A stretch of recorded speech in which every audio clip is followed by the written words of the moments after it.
Just when you think Legacy of Kain news was stopping because of the remasters, all of a sudden, of course, the moment I put out a video, we get more news.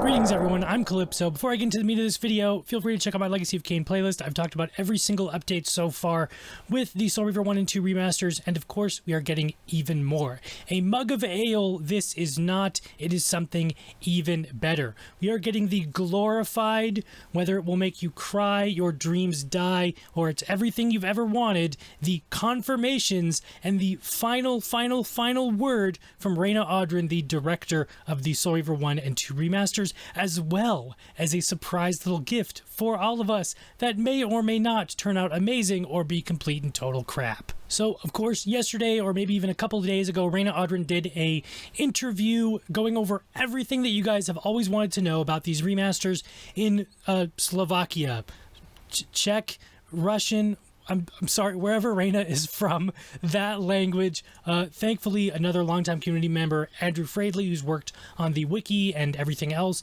translated it for us, I believe, or he just got it from the Discord. I'm just going to go through that article really quickly. It's really, really great. But we didn't stop there, and we added quality of life enhancements, such as adjustable camera controls on the right analog stick or rebindings if you want. If you play on mouse and keyboard, it's your mouse. A photo mode, which is the rage nowadays. The ability to skip cutscenes. Yes, our beloved 5 to 10 minute long cutscenes that can make a 3-hour long film, and it would do just as good as Dune Part 1 and Part 2, have the ability to be skipped now. I know, it's magnificent. Subtitles, another awesome thing. And of course, multi-language support. What those multi-languages are remains to be seen, but I imagine, hopefully, it will be everything under the sun.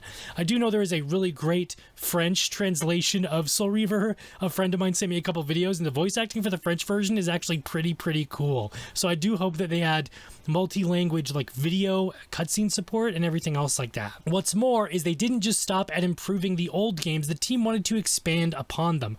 Quote unquote, we even brought back the alternation of day and night, which I've talked about before, and implemented the dynamic music system, which was missing in the original PC release.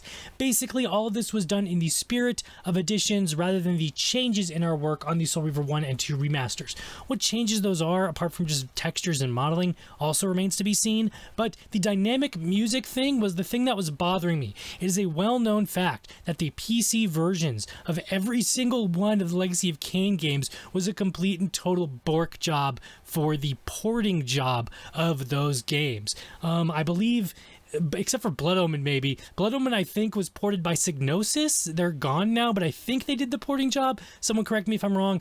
Every other single release, Soul Reaver 1, 2, Blood Omen, Defiance, all kind of sucked on PC, and you had to go through a bunch of hurdles to get them to work. But the most frustrating thing was that the dynamic music was missing. This was a thing that has been around for like ages now. It's a standard to have dynamic music in video games, but Soul Reaver, Tenchu, I believe, Siphon Filter, and some parts of Blood Omen, it was just selected area tracks or whatever, but still had dynamic music where, depending on the actions that you were doing, the music would change. And if you actually go into the files of Soul Reaver 1 and 2, there are little MIDI tracks for every single little sound you hear that all creates this atmosphere. I wouldn't say that the Legacy of Kain series has soundtracks more as it has atmosphere. I've even gone ahead and uploaded the atmospheric tracks of Blood Omen 2 if you want to check that out, link right up here. So that's the great thing about the dynamic music, and they brought this back for the PC release, and I imagine spruced it up and made it even a little bit better for the console releases.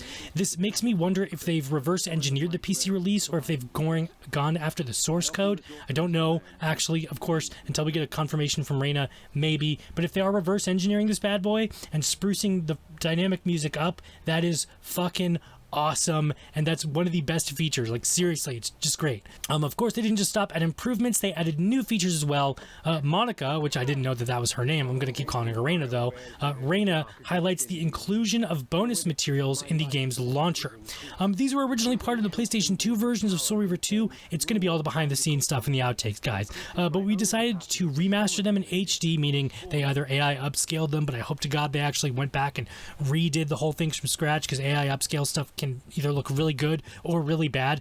They've added a brand new world map, which again I talked about before, and added a section with new renders and artwork for both games. So all the classic concept artwork and a bunch of new stuff is probably coming down the line.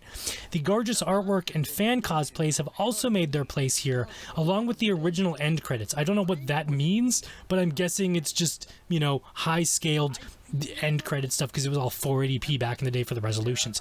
Demo videos and spoiled footage from the shoot. Spoiled footage from the shoot is most likely the outtakes from Soul Reaver 2 and Defiance.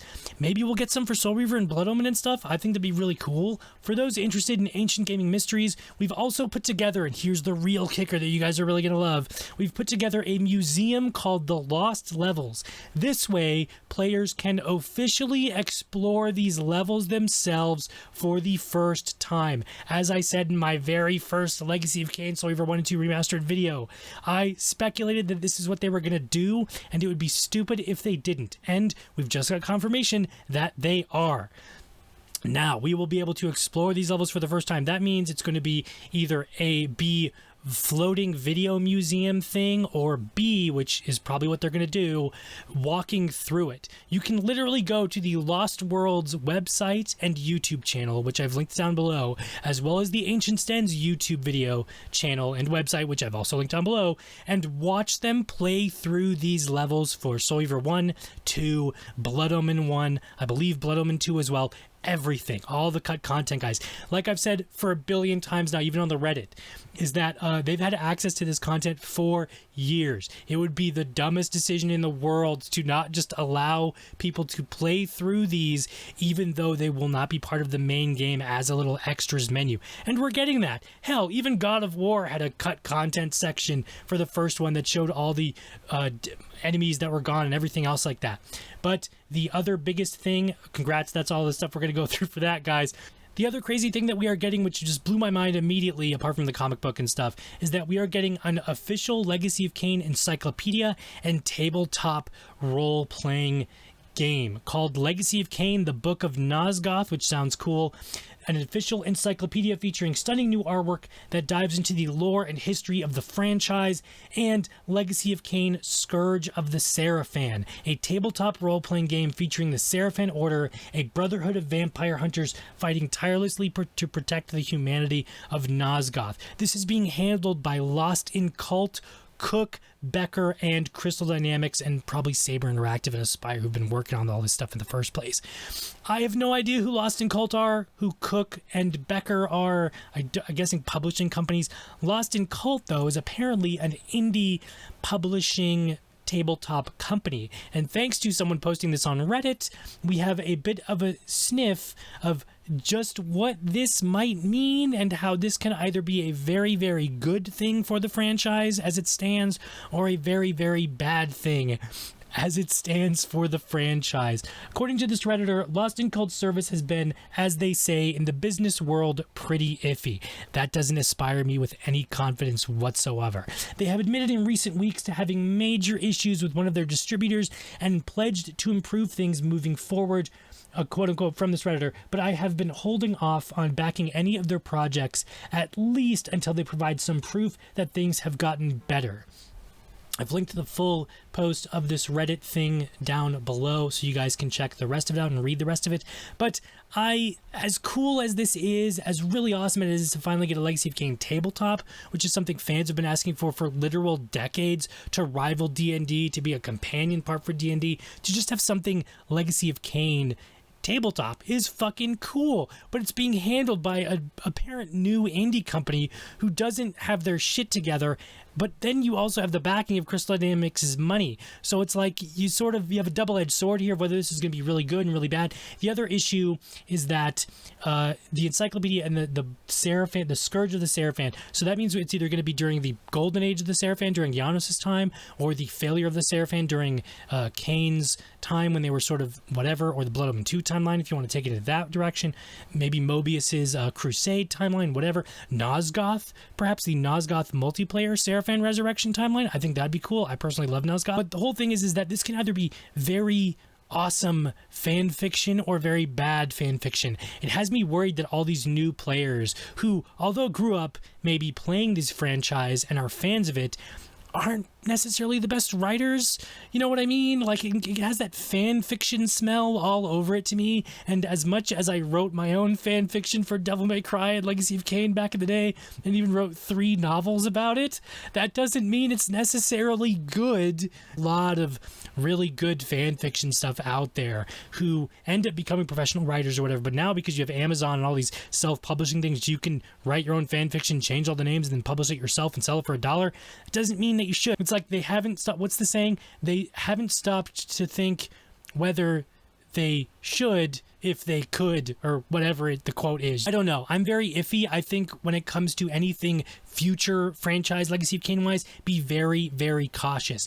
Not to jump on the DEI evil train, but as far as I'm concerned, identity and gender politics and anything modern day in 2024 or beyond doesn't belong in your fantasy video game series. You can have allegories and metaphors up the wazoo for frickin', you know, blood for oil or whatever the crap was going on back in the day. You know what I mean? You can have allegories for all that stuff. You can draw influence from that stuff, but it does not need to be and should not be a direct parallel to modern times. We are in the roughly Blood Omen timeline anyway, like Blood Omen 1. We're in like the 1200 medieval period, guys.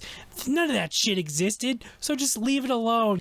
Like, it doesn't belong whatsoever. But that's all I'm going to say about that, because it's not really, I'm not a political channel. I don't care about politics. It's not my place in the first place. It's not my place to talk about it. It shouldn't be your place to talk about it in video games. You get me? So that's all of that. As far as I'm concerned, this is great news, mostly for the part of all the updates, of the music, of the video, everything like that. Reina, I think it'll be great. I think the remasters will personally be great. I think the tabletop and the comic need to be approached, and anything, like I said, in the future, be approached with a little bit of skepticism and a little bit of held expectations. Do not hype yourselves up. We've seen how that happened with Cyberpunk 2077 and how the self-hyping of all of that turned out to be a massive flop. Now, with all of that said, I've been Calypso, Ve Victis. I will see you guys December 10th if there's not another update to talk about, and I'll see you in the next one.